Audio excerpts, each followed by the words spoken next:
تمہیں کتنا سمجھایا تھا کہ شادی کرنے میں جلدی نہ کرو، لیکن تم نے ہماری ایک نہ سنی۔ اب کیا ہو سکتا ہے؟ چلو وکی کے پاس چلتے ہیں۔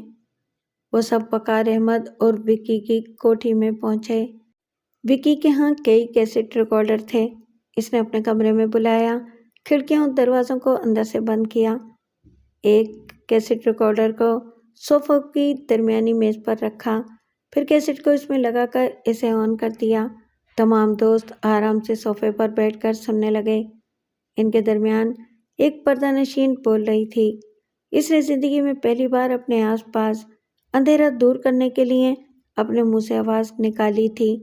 وہ نہیں جانتی تھی کہ سرے محفل سنی جا رہی ہے۔ نئی نسل کے نوجوان سن رہے تھے اور تبصرے کر رہے تھے، حاصل مراد کی تعریفیں کر رہے تھے۔ واہ، کیا رس بھری آواز ہے! بھائی ایسے نایاب موتی کیسے ڈھونڈ لیتے ہو؟ لہجہ اچھا ہے مگر رومانس کم اور فلسفہ زیادہ بولتی ہے۔ بھائی مراد، ایک گڑبڑ ہے، یہ تمہاری بہن کو جانتی ہے۔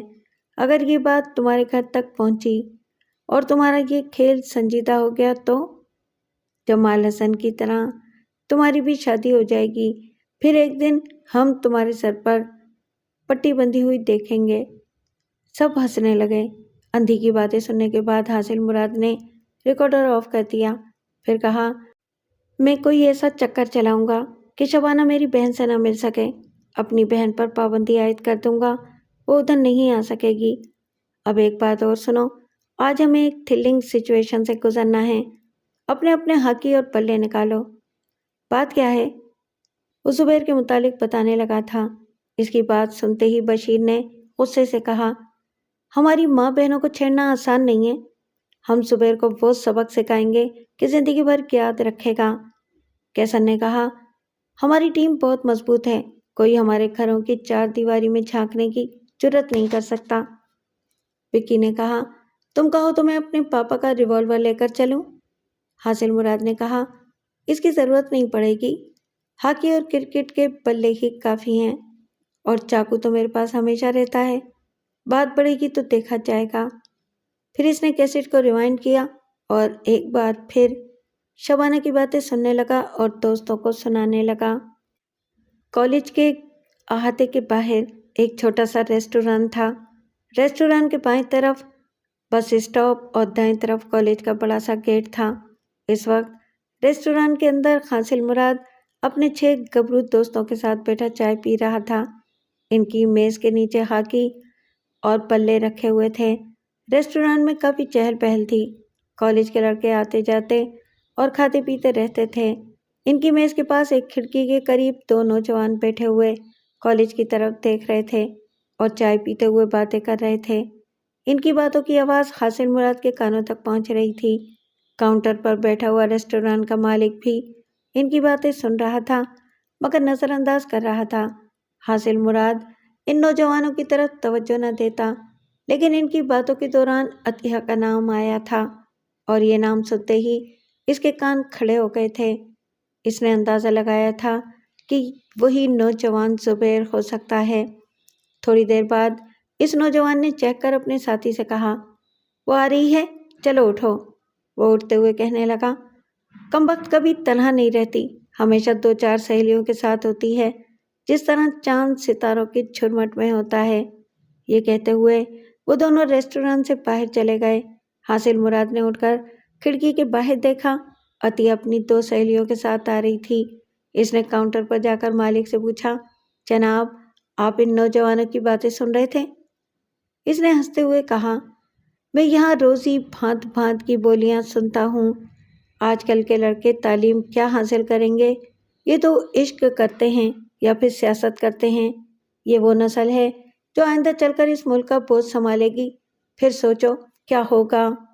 آپ نے ان کی زبان سے عطیہ نامی لڑکی کا نام سنا ہے؟ وہ اس کے متعلق کیسی کیسی باتیں کر رہے تھے؟ ہاں بھائی، میں نے کہا نا، میں تو روز ہی سنتا رہتا ہوں۔ پھر آپ کسی موقع پر گواہی دے سکتے ہیں کہ یہ میری بہن کو چھیڑتے رہے ہیں؟ ریسٹوران کے مالک نے چونک کر پوچھا، کیا وہ تمہاری بہن ہے؟ ہاں، اسی لیے تو آپ سے درخواست کر رہا ہوں۔ وہ ہچکچاتے ہوئے بولا، دیکھو میاں صاحبزادے، یہ میرے دھندے کی جگہ ہے، یہاں سے 4 پیسے کماتا ہوں، بس اسٹاپ کے مسافروں سے آمدنی کم ہوتی ہے۔ یہ کالج کے لڑکے ہی یہاں آ کر زیادہ کھاتے پیتے ہیں۔ میں ان سے بگاڑ پیدا نہیں کر سکتا۔ غصہ آ گیا تو میرے ہوٹل میں توڑ پھوڑ مچائیں گے۔ آپ کیسی باتیں کر رہے ہیں؟ ایک شریف زادی کو چھیڑا جا رہا ہے۔ آپ اس کے چشمدید گواہ ہیں اور آپ گواہی دینے سے انکار کریں گے؟ تم ابھی جوان ہو، زندگی کے رنگ ڈھنگ نہیں جانتے۔ آدمی پہلے اپنا پیٹ دیکھتا ہے۔ یا باہر کوئی آپ کی بیٹی کو چھیڑتا رہے تو آپ یہاں کاؤنٹر پر پیسے گنتے رہیں گے؟ بھائی میں بحث نہیں کرنا چاہتا، اتنا جانتا ہوں کہ اپنا دھندا خراب نہیں کرنا چاہیے۔ ویسے تمہاری بہن میری بیٹی جیسی ہے، میں ان لڑکوں کو سمجھا دوں گا۔ آپ ایک عرصے سے اس ریسٹوران کے مالک ہیں اور یہ تماشے دیکھتے آ رہے ہیں۔ صرف میری بہن کی بات نہیں، اور بھی دوسری لڑکیوں کو یہ چھیڑا جاتا ہے۔ کیا اس سے پہلے آپ نے کسی کو سمجھایا؟ بھائی تم بحث زیادہ کرتے ہو۔ میں نے کہا نا، میں اس لڑکے کو سمجھا دوں گا۔ بس اب جاؤ۔ اسی وقت وکی نے ریسٹوران کے باہر سے آواز دی، مراد جلدی آؤ۔ وہ تیزی سے چلتا ہوا باہر آیا۔ عطیہ سر جھکائے اپنی سہیلیوں کے ساتھ بس اسٹاپ کی طرف جا رہی تھی۔ دو نوجوان لڑکے ان کے پیچھے فٹ پاتھ پر کچھ فاصلہ رکھتے ہوئے بلکہ کچھ نہ کچھ گنگناتے ہوئے جا رہے تھے۔ کبھی ہنس رہے تھے، کبھی تالیاں بجا رہے تھے۔ حاصل مراد وہاں سے دوڑتا ہوا گیا۔ عطیہ اپنے بھائی کو دیکھتے ہی ٹھٹک گئی۔ مراد نے قریب پہنچتے ہی زبیر کو گالیاں دیتے ہوئے اس کے منہ پر ایک گھوسا رسید کر دیا۔ وہ دونوں ایک دوسرے سے الجھ پڑے۔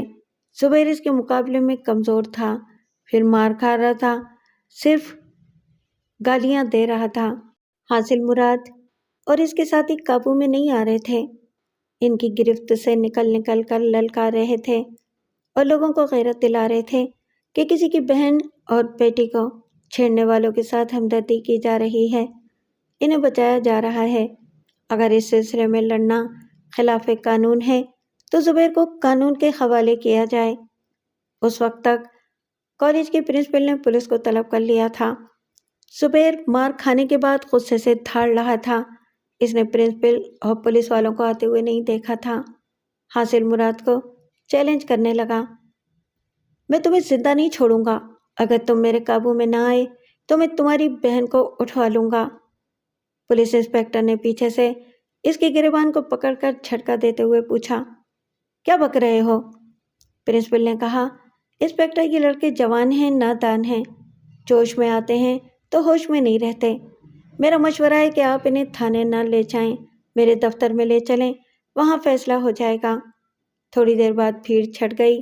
زبیر، حاصل مراد، اس کے ساتھی اور عطیہ وغیرہ کو کالج کے کامن روم میں لے جا کر بٹھایا گیا۔ فرداً فرداً ان کے بیانات سنے گئے۔ پرنسپل اور انسپکٹر اس نتیجے کو پہنچے کہ سراسر زبیر کی غلطی ہے، اس نے لڑکیوں کو چھیڑ کر غلط حرکت کی ہے، لہٰذا وہ عطیہ اور اس کے بھائی سے معافی مانگے۔ پرنسپل کو ایک تحریری بیان دے کر یہ کہے کہ وہ آئندہ کسی لڑکی کو نہیں چھیڑے گا۔ زبیر نے اٹھ کر غصے سے کہا، ایک تو ان لوگوں نے منظم طریقے سے ہاکی اور بلوں سے مجھ پر حملہ کیا، مجھ پر جھوٹا الزام لگایا، میں نے کسی کو نہیں چھیڑا ہے۔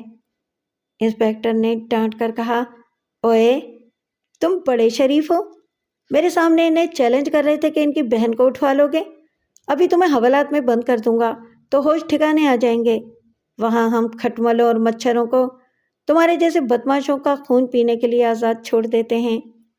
حاصل مراد نے اپنی جگہ سے اٹھتے ہوئے کہا، جناب، انسان معافی مانگنے اور توبہ کرنے کے بعد بھی وہی غلطیاں کرتا ہے۔ آپ باقاعدہ اس کے خلاف رپورٹ درج کریں اور اس نے جن الفاظ میں چیلنج کیا ہے اسے ہو بہو تحریر میں لائیں تاکہ اس کے دل پر دہشت طاری رہے اور یہ قانون سے ڈرتا رہے۔ انسپکٹر نے حاصل مراد کی طرف چھڑی اٹھاتے ہوئے کہا، اوئے ہمیں قانون نہ سکھاؤ، ہم تم سے زیادہ جانتے ہیں، زیادہ بک بک کرو گے تو تم سب کی پٹائی کروں گا۔ عطیہ نے اٹھ کر کہا، انسپکٹر اس وقت آپ طلباء اور طالبات کے درمیان ہیں، آپ کی چھڑی سے چور اور بدماش ڈرتے ہوں گے۔ اگر آپ قانون کے محافظ ہیں تو زبیر کے خلاف باقاعدہ رپورٹ درج کریں، ورنہ میں یہاں سے طلباء اور طالبات کا جلوس لے کر ڈی سی آفس کے باہر جاؤں گی۔ اور تب معلوم ہوگا کہ قانون کیا ہے۔ ایک لڑکی کی بے عزتی کرنے کے جرم میں اسے سخت ترین سزا دی جائے گی۔ پرنسپل نے جلدی سے دونوں ہاتھ اٹھا کر کہا، نہیں نہیں عطیہ، تم ایک ذہین طالبہ ہو، ایسا مت کرو، جوش میں نہ آؤ، ایسے اقدامات سے ہمارا کالج بدنام ہو جائے گا۔ پلیز بیٹھ جاؤ، میں زبیر کو سمجھا دوں گا اور اس کا تحریری بیان اپنے پاس محفوظ رکھوں گا، یا آئندہ تمہیں چھیڑنے کی جرات نہیں کرے گا۔ وہ مجبوراً پرنسپل کا فیصلہ تسلیم کر کے آ گئے۔ حاصل مراد اور اس کے ساتھی مطمئن نہیں تھے۔ وہ یہی کہہ رہے تھے کہ کچھ بھی نہ ہوا، جی بھر کے زبیر کی پٹائی نہ ہو سکی، وہ بچ کر نکل گیا، مگر وہ انتقام کی آگ میں سلگتے رہیں گے۔ کیونکہ وہ مطمئن نہیں تھے، اس لیے دوسرے دن بھی اسی ریسٹوران کے پاس آ کر کھڑے ہو گئے۔ جب عطیہ اپنی سہیلیوں کے ساتھ کالج سے نکل کر بس اسٹاپ کی طرف آنے لگی تو 4 بدماش قسم کے لوگ پیچھے لگ گئے۔ وہ آپس میں باتیں کر رہے تھے۔ بھائی، زبیر نے اپنے پرنسپل سے معافی مانگی ہے، اپنا تحریری بیان دیا ہے، ہم نے تو نہیں دیا۔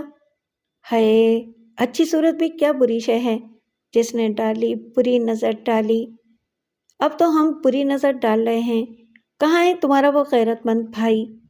پیچھے سے حاصل مراد نے للکار کر کہا، میں یہاں ہوں۔ جیسے ہی اس نے پلٹ کر دیکھا، کیسر نے اس پر ہاکی سے حملہ کیا، وہاں پھر بھگدڑ مچ گئی۔ اس بار وہ گنڈے بھی ڈنڈے لے کر آئے تھے۔ اس لڑائی کے دوران حاصل مراد زبیر کے پاس پہنچ گیا۔ وہ ایک طرف الگ تھلگ کھڑا سگریٹ کے کش لگا رہا تھا اور مسکرا کر تماشا دیکھ رہا تھا۔ مراد نے اس کے قریب پہنچتے ہی اس کے منہ پر ایک گھوسا رسید کر دیا، پھر اسے غصے اور جنون کی حالت میں مارتا چلا گیا۔ اس کے ساتھیوں نے اسے بچانے کی کوشش کی تو اس نے چاقو نکال لیا۔ چاقو کا پھل کھلتے ہی سب منتشر ہو گئے۔ زبیر نے بھاگنا چاہا مگر بھاگ نہ سکا، موت اس کا مقدر بن گئی تھی۔ دور تماشا دیکھنے والے چیخنے لگے، خون خون ہو گیا، خون ہو گیا، قتل ہو گیا، توڑو پکڑو، مگر کوئی آگے بڑھ کر اسے پکڑنے کی جرات نہیں کر رہا تھا۔ اس کے ہاتھ میں خون آلود چاقو تھا اور زمین پر زبیر کی لاش پڑی ہوئی تھی۔